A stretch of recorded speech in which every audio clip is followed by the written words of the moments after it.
Good morning, afternoon, or evening, as the case may be. My name is Mark Evanier. Welcome to the Sergio, Mark, and Thomas panel.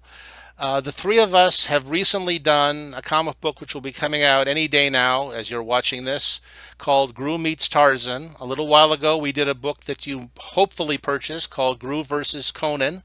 We'll be talking about both of those. The gentleman over here is Mr. Thomas Yeates. The gentleman over here is Mr. Sergio Aragonés. For the benefit of those people, Thomas, who are interested in funny comics, not in adventure comics, would you tell these people a little bit about what you've done besides these strange Groo crossovers? Well, this is obviously the most important thing ever in my career. So, if you want to just stop here, I understand. But yeah, there was some other things before. I started off mostly at DC Comics in the early 80s, drawing the Swamp Thing, which is hence this silly shirt. And I got various different jobs for the various different companies, Time Spirits, Zorro, a bunch of Tarzan comics, a bunch of mythology stuff, all kinds of things, book illustration, and met Sergio at conventions. Everybody sees Sergio at conventions, and I thought, hey, this guy is okay. I'm going to see if I can get to be friends with him. Fortunately, it worked out, and we ended up working together. That's great. I believe you have another credit you should mention. Oh, yes. There is one more. That's true. Like I say, it's, no big deal compared to Groo Meets Tarzan. But I also am I lucked out and I got this dream job to illustrate the old Prince Valiant Sunday newspaper strip. So I've been doing Prince Valiant, and if it's not in your local paper, then call them up and complain. Yes, and you can find them online also, and they're quite beautiful. And I think anybody who has the gall or nerve, I guess, would be to draw Prince Valiant has to be a pretty secure artist to follow in that tradition. And you are holding up that tradition very lovely. It's a very wonderful looking strip these days. Now the other guy here, Sergio. For the benefit of those people who only care about adventure type comics, would you tell them what you've done? Well, don't forget, I have many more years than you guys together. So I started in Mexico, of course, where I grew up, drawing whatever chance I had. I had a magazine, one of the important magazines in Mexico, called Mañana Magazine, and I had a page of cartoons. I realized that the market was the United States because it had much more magazines doing humor. I immigrated. Fortunately, as soon as I arrived, Mad Magazine liked my work. I started with them in 1962 doing magazine cartooning. And that's what I did. I did a lot of extra jobs around. After a trip to Europe, I came back and I started doing comic books for DC Comics. Curiously, I started writing comics before drawing comics. I got fortunate to meet one of the Mad Magazine illustrators. And here's where Mark enters because he finishes all my works. Joe Orlando. Joe Orlando. This is all I do in life. And Joe Orlando needed some scripts, which is a long story about the young romance. And that's how I started my career, comics writing. Then I did a few others, and then I started entering my artwork, and I worked for that. And eventually I created my own character, like with the enormous help of Mark Evanier, of course, who was indispensable for me. And I did Groo the Wanderer, and I've done all kinds of other comics through I think, over half a century that I've been doing this. So including Sergio Aragonés Funnies, Solo. We even, Mark and I did The Spirit for a while. So for 12 issues. So it's been a long varied career. Yeah. Okay, now Thomas, how long have you been doing comics? How many years? I think my first job was a backup story in Sergeant Rock, came out 78 or 79. So you've been doing comics, therefore, for 41 years? Okay. You say so. So, okay, I've been doing comics for 52 years. So between us, we've been doing comics for, you and I have been doing comics for 93 years. So, Sergio, unless you have been drawing comics for 93 years, you have not been doing them longer than both of us put together. You are a much younger man than you think. Well, I started the comic book per se career when I had been already working in maths in 1962. So I started the comics in the late 60s or early 70s.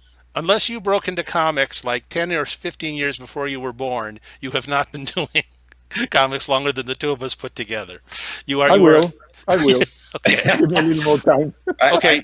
I'm We rooting have, for you. then Tom and I have to quit. I've been writing comics for years, and the most relevant thing that I've written is that there was a period in my life for a couple of years when I wrote the comic books of Tarzan of the Apes and Korak, Son of Tarzan, which you probably never saw because they were only printed in Europe. They've never been published in this country. Sergio might have. Well, you were back in this country by then. Nobody. There are people who read them in other lands in the mid '70s. So doing Tarzan is kind of a return to that. Uh, we both, all three of us, have an affection for the character of Tarzan. Sergio, when did you discover Tarzan? Oh, I was a kid. I grew up without television, of course, in Mexico. It was on the late 40s and early 50s. So basically, I read. Books are my background, books are my inspiration. And of course, adventure books were the thing. Jules Verne, uh, Alexandre Dumas, and of course Burroughs, because when I read Tarzan, I that was one. It became my favorite character of all of them because it was easy to become here. You just have to be born in the jungle. The other characters were complicated. You have to become from an army, to be a musketeer, or you have to be a scientist. But Tarzan was so basic. You could be Tarzan so easily. And when I play Tarzan. I fell a few times from trees, but Tarzan was probably the character that I loved the most as a kid, besides a pirate written by an Italian guy called Emilio Salgari, which nobody knows, but he really was the master of piracy. He wrote Sandokan, the Black Corsary, the Red Corsary. He did everything. He was fantastic. And that was fun too. But you have a connection to the world of Tarzan through your father. Yes, but it was not Tarzan. It was Sheena, Queen of the Jungle. Tell, That tell was the them, connection. well, tell them the studio that he managed. Well, he was he. I have to go with the beginning because it's very strange. My father came as a refugee with me, of course, and my wife, my mother, wife. And in 1942 we arrived to Mexico. He started trying, like every refugee, trying to get jobs. And one day he read in the newspaper that they needed extras for a movie, Spanish-looking extras, because it was a movie about the Mexican independence from the Spaniards. So they needed the Spaniard army to look Spanish, not Mexican. So he applied, got the part, realized that you could make very good money doing nothing except putting a costume and doing whatever they told you at the set. He fell in love with the industry, started as an actor. He was a founder of the Actors Guild in Mexico because politically he was very involved in Spain. That's where he emigrated. And with he helped Jorge Negrete and Cantinflas and everybody to do that union. Discover production, get into production, and started from the beginning until he produced his own movies. So my youth was very much related to the movie making because of the studios. I had a whole cowboy set over there. I have interiors to play detectives. I have everything. And one day, I was a diver. I love diving. And we were training to go for a dive underwater competition. And it coincided with my father being the executive producer for Rodriguez Brothers, Ismael Rodriguez, who was directed episodes called Sheena, Queen of the Jungle. And Papa, what are you doing here? We're doing this. Oh, I want to meet Gina. Here's Macala. Oh, no, she's not here today. We're doing some stunt shows, but it happens that the stunt person hasn't shown up. Oh, okay. Well, we were talking, and my father suddenly comes to me and says, we need you to do a stunt. And says, sure, what do you want me to do? He says, well, we want you to dress like Sheena and put the costume and the wig and jump from a tree into the water. I says, well, sure, I do whatever. They pay me? I says, yeah, sure. So I was not muscular build. I was thin. I was a swimmer, diver. So they handed me the costume, who fit pretty good, and then the wig. And from a liana, I don't know how you say a liana.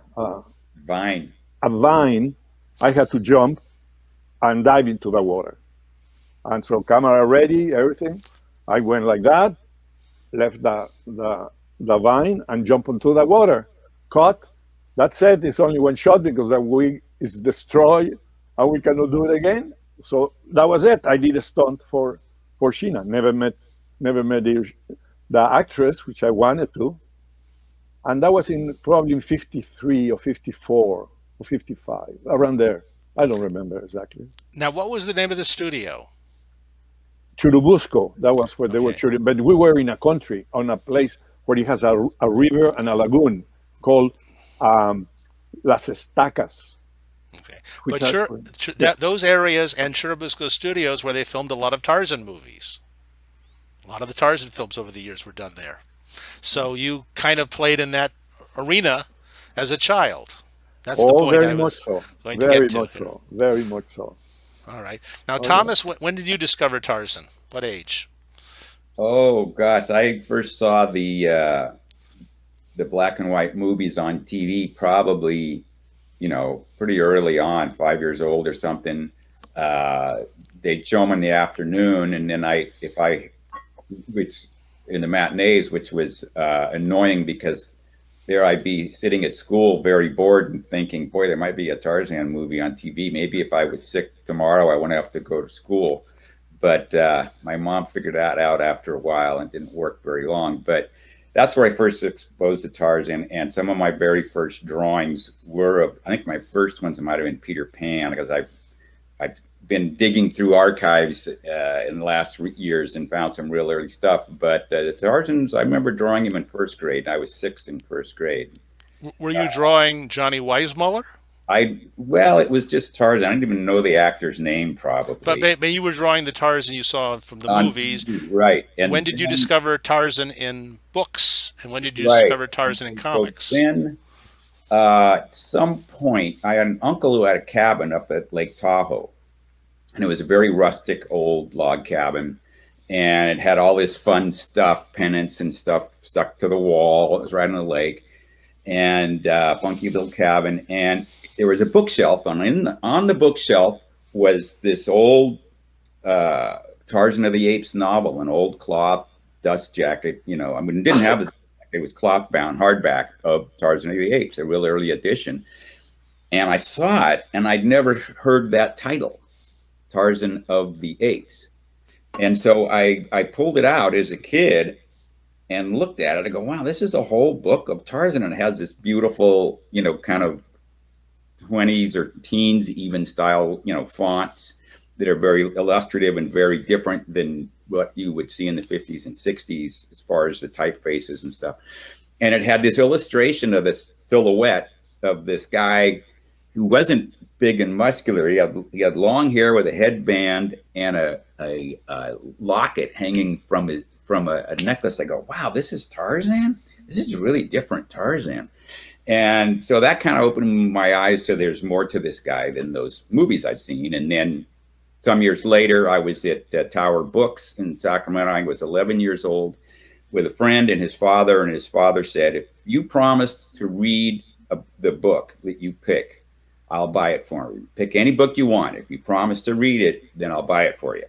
And I went through the bookstore very, very methodically, and I came up with Tarzan of the Apes, a paperback, the Valentine paperback, that would have been 1966. I was 11. And then that was it. That was it. I was lost. And what was the first comic, either newspaper strip or comic book Tarzan you experienced? Solardo's Tarzan newspaper strip was carried in my paper. And so I had seen the John Solardo newspaper strip and I liked it a lot. I'd also seen the Jesse Marsh, which didn't do that much for me back then. I love his work now, but I liked the Solardo was a little bit more illustrative. And Jesse Marsh was okay, but I wasn't a big comic book fan. I wasn't that big of a comics nut yet. But I saw the Solardos. But what also really got me, I'll have to wave Doug Wildey's flag here a little bit, is in '69. I was still reading the original run of Tarzan and amongst lots of other stuff, novels, and I saw Tarzan at the Earth's Core Gold Key comic book in a 7-Eleven. And I remember the guy barking at me to put the comic book down if I wasn't going to buy it. And then I actually bought it. And I didn't know who the artist was, but the art really knocked me out. It was Tarzan at the Earth's Core adaptation by Gold Key with illustrations by Doug Wildey. And I was real impressed with his art in that. Now, I have known for years, seen people who I've almost seen fistfights erupt over people's version preferences for Tarzan, and there are people who would tell you that nobody drew Tarzan for the comics better than Hal Foster, and there are those who tell you nobody did better than Bern Hogarth, or people would say Jesse Marsh, people would say Russ Manning, people would say Joe Kubert. Right. I happen to love what Doug Wildey did, and you're one of the first people I've ever heard who he only did about 5 issues of it, I think, but. You're one of the first people I've heard mention that, which I think was a wonderful version of Tarzan. Sergio, I know you were very partial to Jesse Marsh in the comics. Yeah. Thomas, do you have a favorite in any of those? And is your Tarzan that you draw influenced by any of those people in particular? Well, my 2 favorites are probably Foster and J. Allen St. John. They're very different, but between the 2 of them, they kind of got it covered. But what Wildey did, one of the things that was so impressive about Wildey was that he was adapting an actual Burroughs story, pretty faithfully. And he used photographic reference, and he had a beautiful pen line. And it was like you were seeing some scenes, the ones where he really got into it with the pen and ink and the photo reference and rendered the heck out of it. It was like you were looking at a Tarzan movie that was actually based on a Burroughs story, which has never really happened to Burroughs fans' satisfaction, and there it was. Doug Wildey was kind of achieving this sort of an effect with Law of Opar and Nakima the Monkey and everything. So there's a lot of Joe Kubert stuff was absolutely incredible. When I met him at a convention early on, before I'd really gotten into the comics business, we hit it off because of both of us had this affinity for the character of Tarzan. And he subsequently wrote me and said he was starting his school in New Jersey, which I then went to. Because I don't see your Tarzan as looking particularly like anyone else's. I think it's out of your own imagination, maybe it's such an amalgam that it's unique. Well, that's interesting. Yeah, I remember when I first got to do Tarzan, I saw Joe at a convention and showed it to him, and he thought it looked sort of like his work, which was very amusing to me. And I said, well, I wasn't trying. It just kind of came out the way it came out. And he laughed and said, yeah, my sons say that too. But there is different influences for different aspects. Kubert was incredibly inspired by Hal Foster's Tarzan. Obviously, he's a big Foster guy. And both of those guys, I try to, and I don't think I'm successful at it, but I try to incorporate that movement and energy that's in those drawings that they did. But I also love the old illustrative stuff. I love the St. John has this kind of elegant delicacy to it that conjures up this previous era of heroic fantasy, kind of pre-Marvel. It's a different vibe to it, and I'm real attracted to that. But the other guys were great. Manning, I love Manning's work. I think Manning's probably the most popular Tarzan artist. Really, I remember he got reprinted more than everybody. I think because it sold. Well, yeah, Manning's Tarzan was phenomenally popular around the world, not just in this country. One of the problems that the Kubert Tarzan had, we won't spend too much time on this kind of talk, but when the Burroughs people were licensing Manning reprints overseas, that's what Tarzan looked like in every country, the Manning version. And when they needed more stories, the local artists in different countries would ape the Manning version. They would draw, basically using his comics as a model sheet. No pun intended there, okay? And then all of a sudden they try to sell the Kubert version, which displaced it in America. And a lot of the foreign countries didn't want the Kubert version because they had, hundreds and hundreds of pages of the Manning version by their own artists and by Manning that they were reprinting, and it didn't fit in. Now, I think Sergio would like to say something on behalf of Jesse Marsh, because, and Jesse, we should also mention that most of the Jesse Marsh issues, most of the Manning issues, and most of the Doug Wildey issues, all the Doug Wildey issues, were written by a man named Gaylord Dubois, who wrote more Tarzan comics than anyone alive, a recipient last year of the Bill Finger Award posthumously. And he had the unenviable task sometimes of taking an Edgar Rice Burroughs novel and adapting it into two 24-page comic book stories. And I don't know how he did it. It was impossible that he telescoped those things down and sliced them and diced them to put in there. But Sergio, like me, first discovered Jesse Marsh Tarzan comics. Right. Sergio?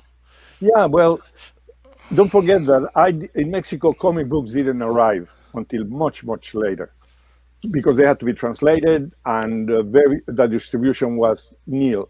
So after I read the books, probably one or two, because there was all the characters that I also loved very much, like the Three Musketeers and the Prisoner of Zenda. It was so many characters. But Tarzan also influenced when the neighbor guys and I, my group of kids, we went every week to the local theater, which we could go without parents or anything because it was just the local theater. And there was the first Tarzan movie that I ever saw, who was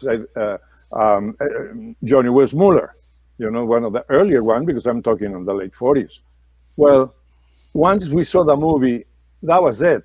Every kid was going that Tarzan out all through the movie, and outside, the only thing you could hear was, every kid was doing it, and we were totally fascinated by the movies.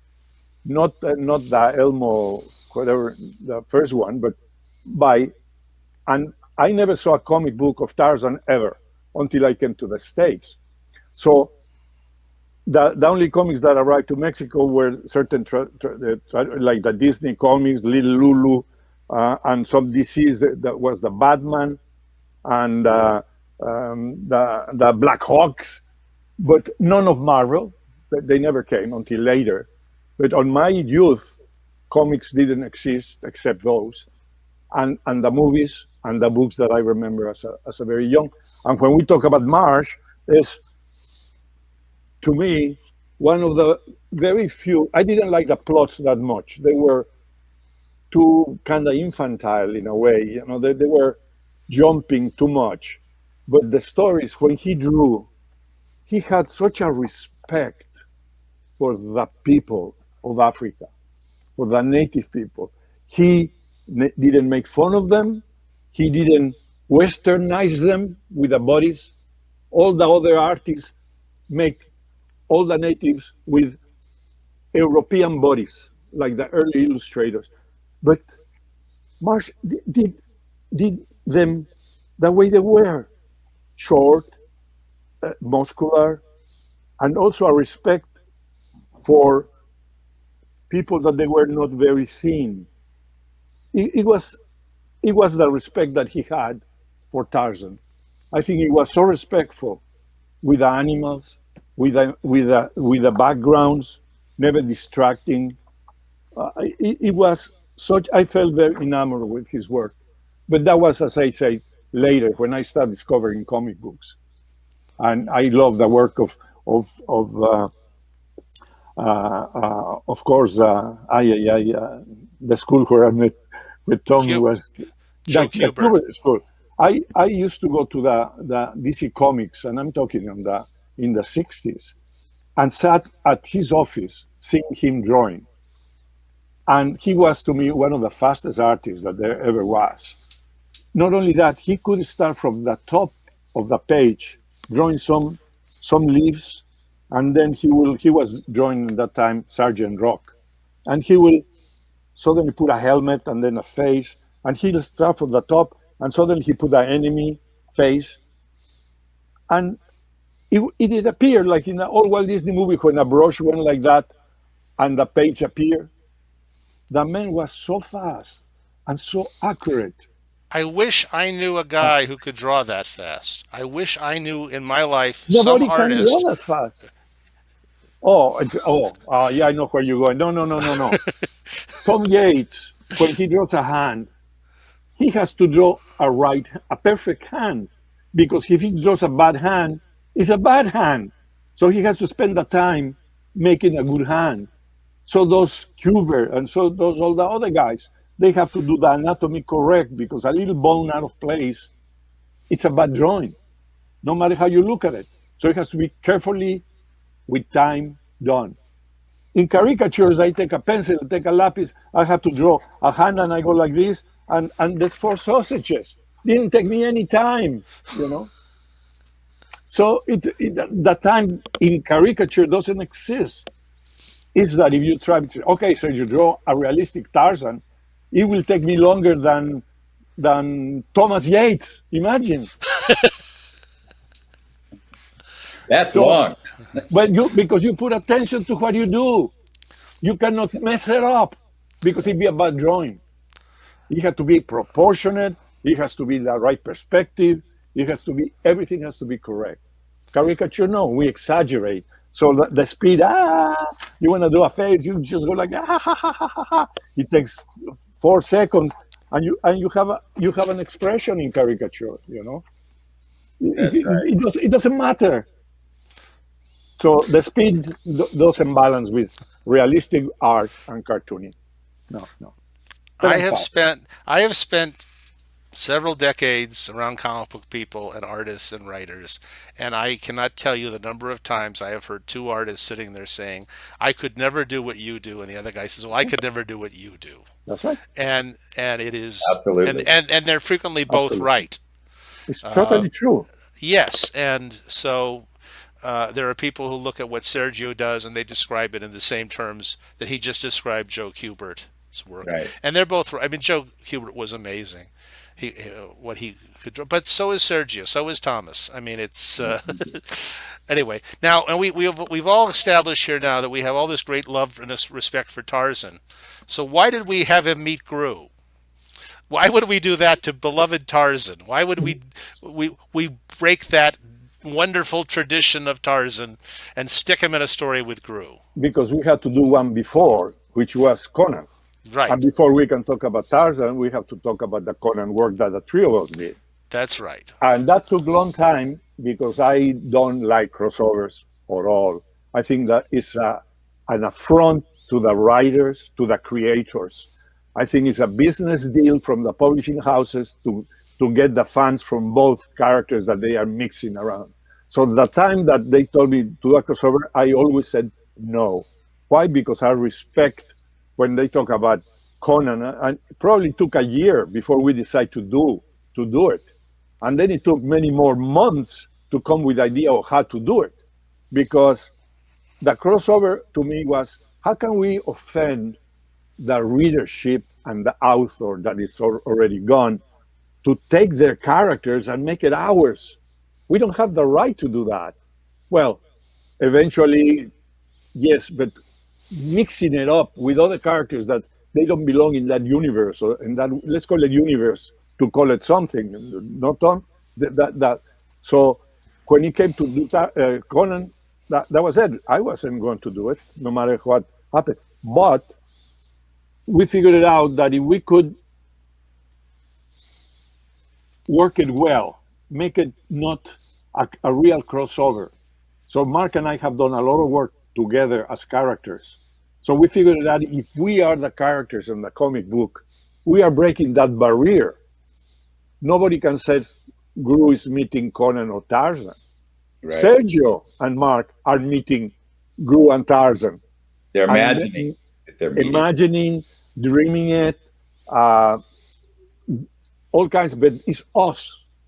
Not so I figured out, yes, we can do it if we introduce ourselves. Right. Mark?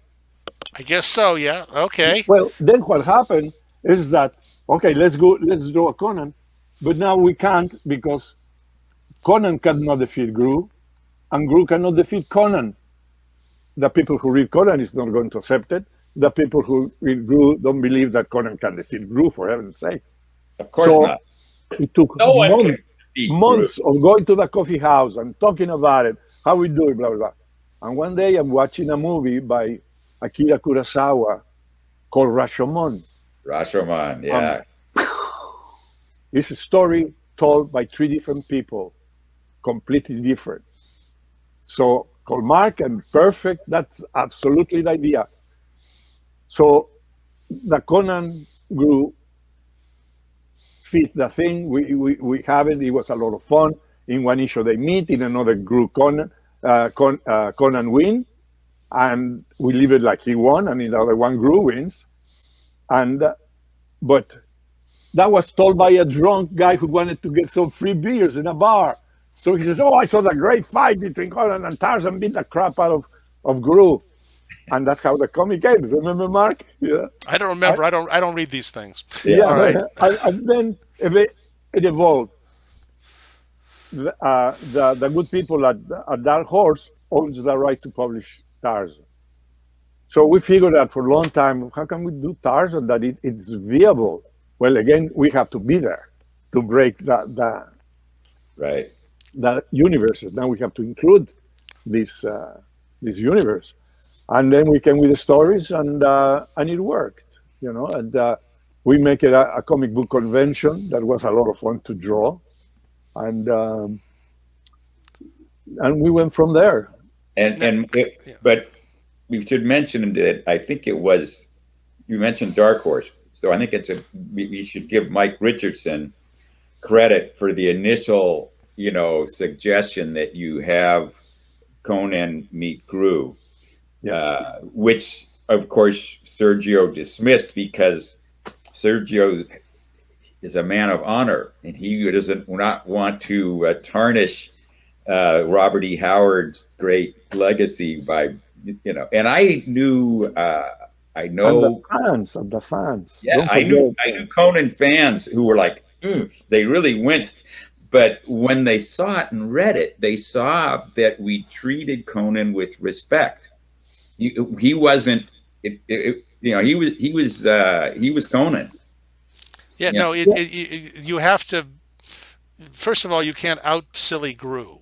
If you made Conan silly in any way, it wouldn't work because the story is about the clash of two very different dynamics. Now, in both series, we have the pages which have Sergio and me on them, which Sergio draws. We have the pages that have Groo on them, which Sergio draws. We have the pages that have Conan or Tarzan on, which Thomas draws. But there are also pages that have Groo with the real hero, the adult realistic hero.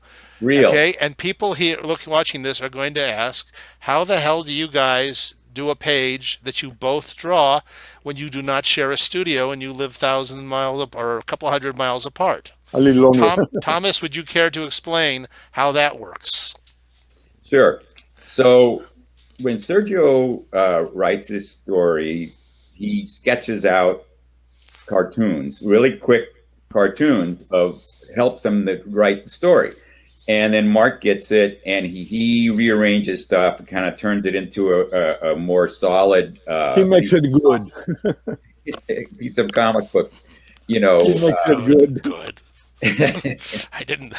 I never thought of it that way. Okay, go ahead. I'm sorry. So, well, whatever he does his part, it just makes it flow a little better. Let's put it that way.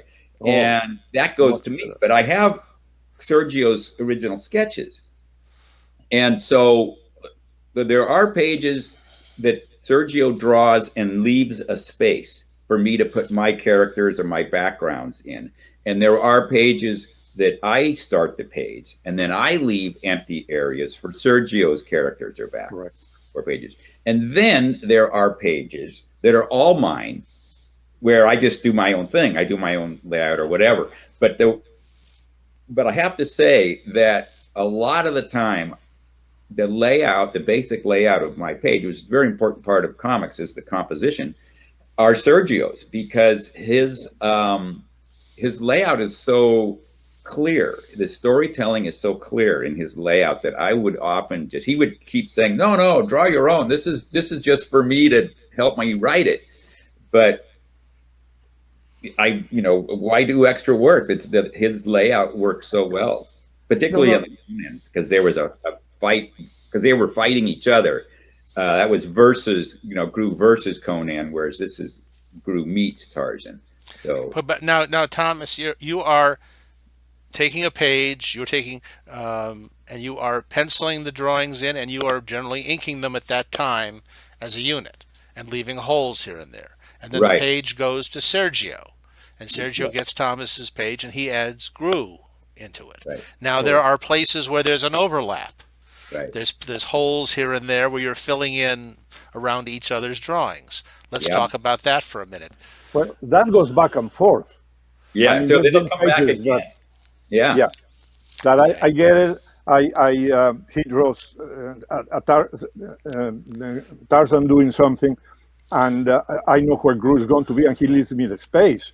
So I can do the space, but now I have to put something there that belongs to Tarzan in it. So the page goes back to Tom, and he fills it up again. So it goes back and forth, some pages a couple of times, and not with a computer, because it has to be the original page. So that goes by FedEx.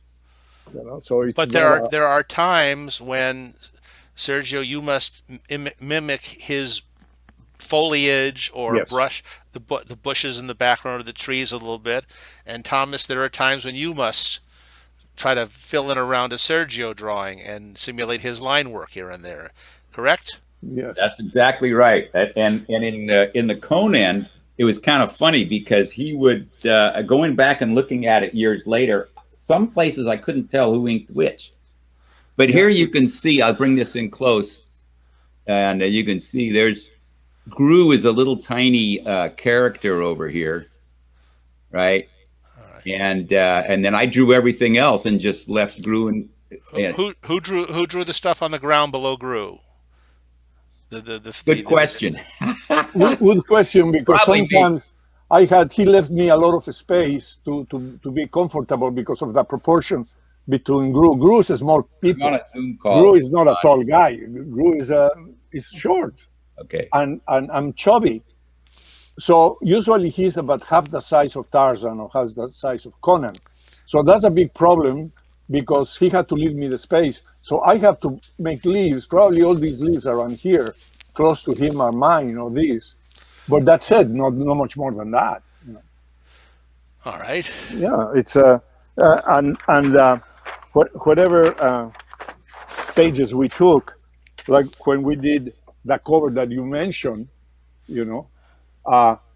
so I had to draw some leaves around Groo. Oh yeah. Very close, because I had to do like this, but I had to copy his leaves from here, like this type of leaves. This I had to copy because they were too close from Groo. So probably I drew this one around here with the little eyes. Hold on, I'm going to move Sergio. Wait a minute. Sergio, hold that page up again, Sergio. I'm going to move you full frame here for a second. All right. Now point to what you were pointing to. Like many of the leaves of drawn by Thomas here, right? Or the ones over here, see, which is terrifically. Those are all Then, Thomas's oh, absolutely. But framing. then I had to draw this one because it's in contact with my route and with a little jokes here with the little animals scaring the characters. So but that was it. So to put it all together, I think he must have drawn something more around here because this is sort of like a white space.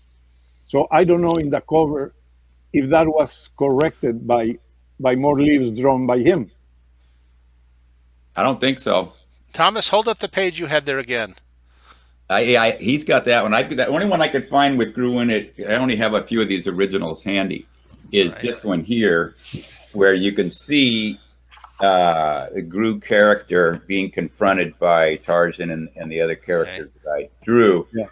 And I remember one time talking to Sergio a long time ago, well, probably during the Conan project, where he was saying how he draws leaves like this, but other artists draw leaves like that. And he imitated my technique of doing ferns. I do these ferns. I say I have this way I figured out. It's the formula for drawing ferns, different angles. If you do them in silhouette, it's real easy. And if you don't do them in silhouette, it's more tedious, but anyway, I have these tricks, and he imitated it for me. Yeah. And if I'm not mistaken, you are doing most of your foliage and bushes with a brush, and he is imitating it with a pen. Yeah, probably. Yeah, With a pen imitating a brush. Yes. Okay. Right. Now the finished cover of Groo Tarzan looks like this. There you go. Yeah. So see, they did leave that around. Yeah, it worked nice with a color, of course. And for the color, we should mention a very wonderful artist named Thomas Luth. Oh my God, yes. Who does our coloring and such. And we should also mention that the lettering is in the Groo Conan crossover books was all computerized lettering. It was all done by computer. But in this Groo Tarzan series, we had Stan Sakai hand-lettered the Groo pages and the Sergio Mark pages, and the Groo balloons and the sequences where Groo is interacting with Tarzan. And then the Tarzan lettering was all done by computers because that's where the lettering is done in the Tarzan comic books. So we have what might be the very first comic book ever done that has computer lettering mixed up with hand lettering. Three different fonts. Different fonts, yes. Groo font, Tarzan font, and Sergio Mark font. Right. Anyway, it becomes very complicated, obviously, to do that way. Now, after Groo Conan, decided we followed up with Groo Tarzan, which took a long time to do. We should tell people. Oh, wait a minute. Let me go to full screen, Sergio, if he's going to show us a double spread here. Oh my God. Okay. This is a double spread. This is pages 2 and 3 of the Groo Tarzan series. That happens on a comic book convention. Of the first issue, yes. This is a scene at a comic convention. And nobody can draw those like Sergio. Nobody will. Yes. Yeah. Yes. And that is not only, we should point out, that is not only a comic book convention, that is this year's Comic-Con in July of San Diego, in San Diego.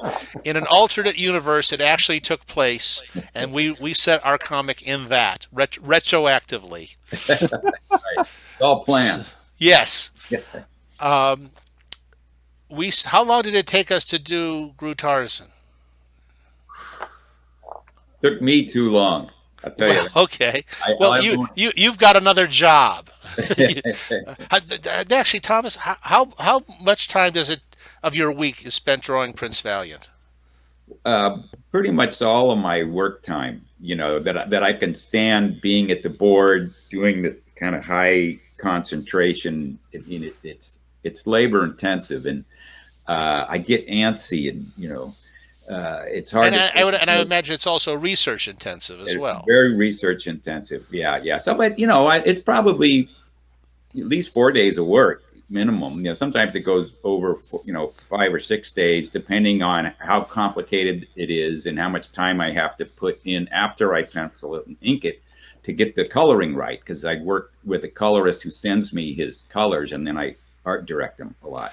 You are drawing, though, you are drawing a smaller Prince Valiant page than Hal Foster had to. Yes, His yes, comic strips have all gotten smaller since then. but they're still large. I mean, the Prince Valiant pages are still. Let me pull one out here. You know, they're, you can see it as compared to me. You know, that's how big it is. It's pretty big. It's bigger than your average comic book page, which of course doesn't. There is no average comic book page now because they're all done on computer, so it doesn't have any real dimensions. Yeah. In the old school sense of the word, but no, it's oversized. I work large. I like to work large. Yeah. And one thing that both of us do, Thomas and I, is research.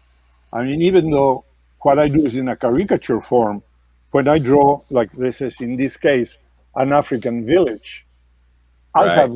I have researched that type of art, that type of drums, that type of architecture in certain village to make the more believable feeling. Mm-hmm. And then when you see when you see Tarzan appearing for the first time, you know, it's a wait a minute, where's Tarzan? Oh, and then we go combine pages and everything. Oh, it's a lot of fun. It becomes great because you have to respect the point of view of your other artists. In this case, Tom, because he's the only guy I have ever done a crossover with.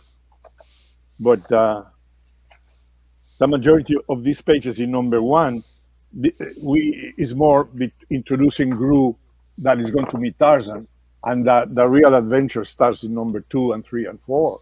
You know, but it was a lot of fun doing it. A lot of fun doing it.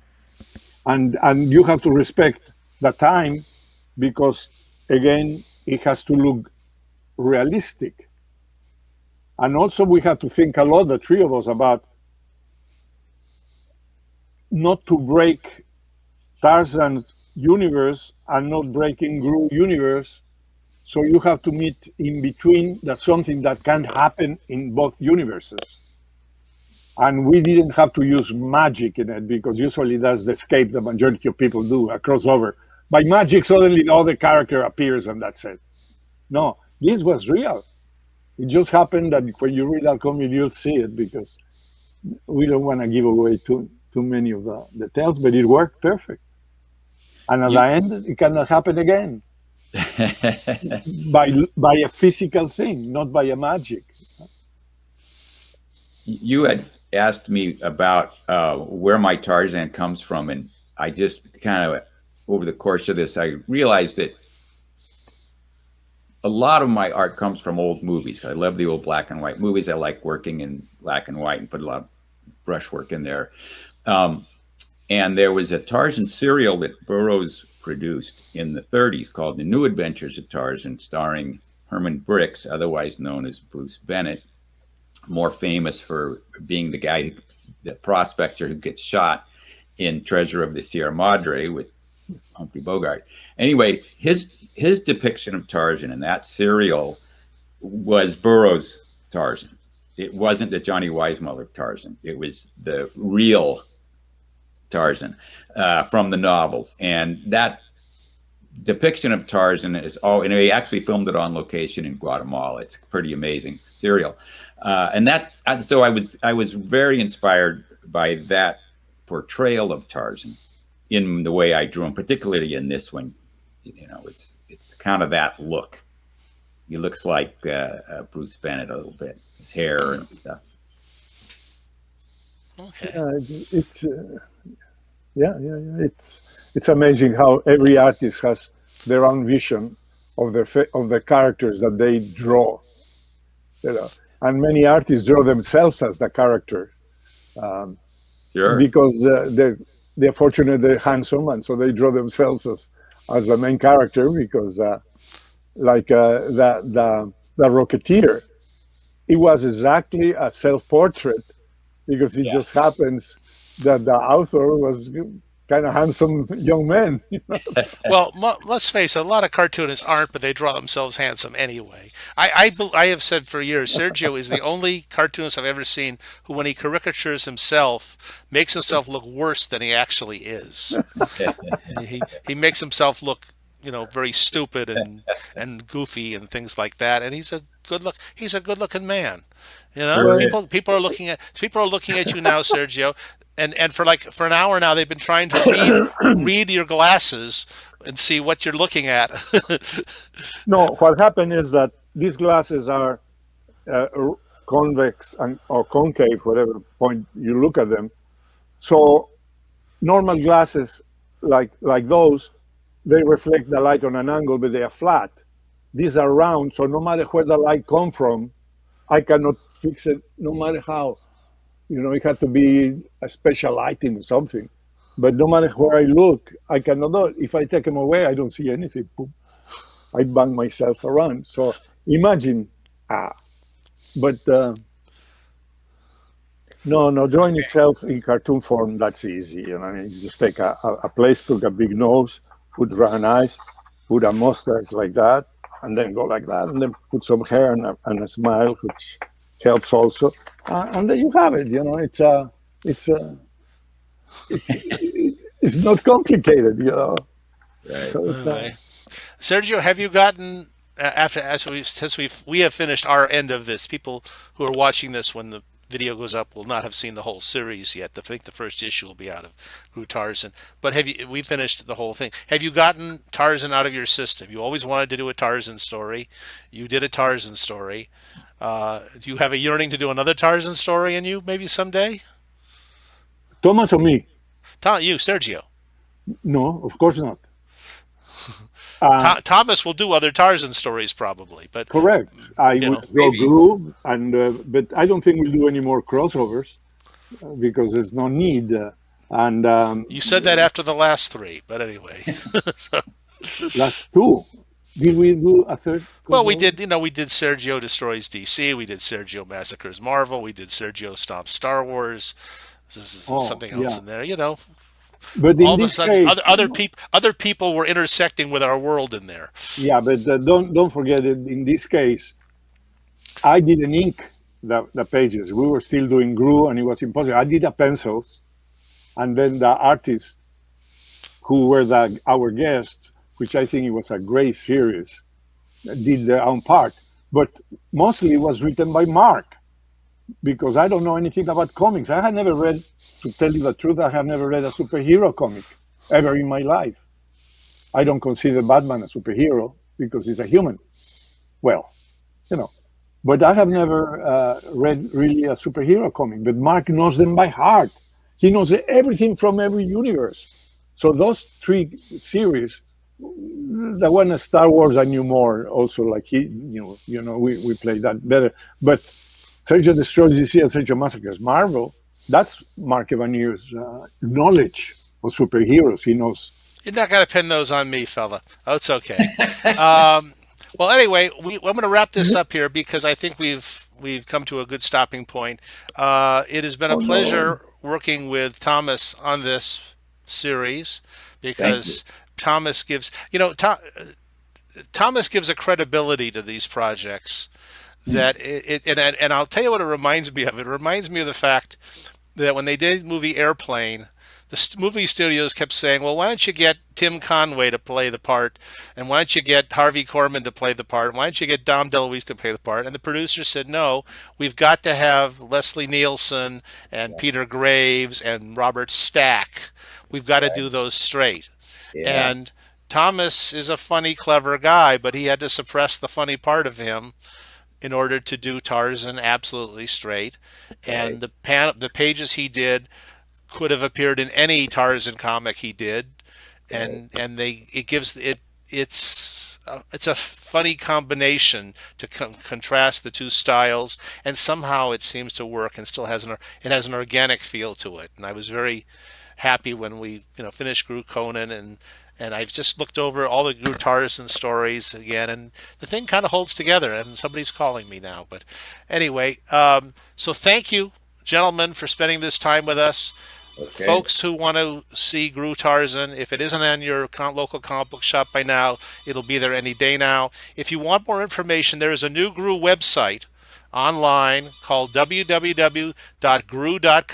There is a brand new Groo website that's up and running, and it will have additional information about all the Groo projects we're doing, including Groo Tarzan. And you should go there at some point and browse around and sign up for the newsletter. Thank you, Sergio. Thank My you, pleasure. Thomas. And thank you all for tuning in on this panel. Bye. Thanks, Mark. Bye, guys. It's quite a pleasure, guys, and thank you Okay. for watching. Adios. No, and we have to do this more often.